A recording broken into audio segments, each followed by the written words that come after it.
This free step-by-step video comes to you directly from Haynes, creators of the world's best repair manuals. Fix your car or truck the right way with our accurate and reliable information at your side.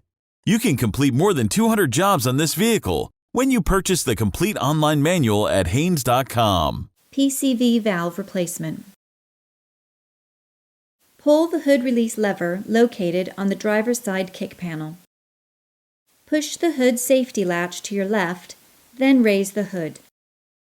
Remove the PCV hose.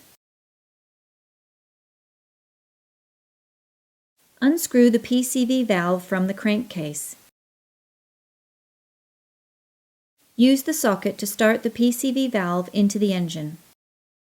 Tighten the PCV valve to the specified torque setting, then hook the hose up to the PCV valve and intake manifold.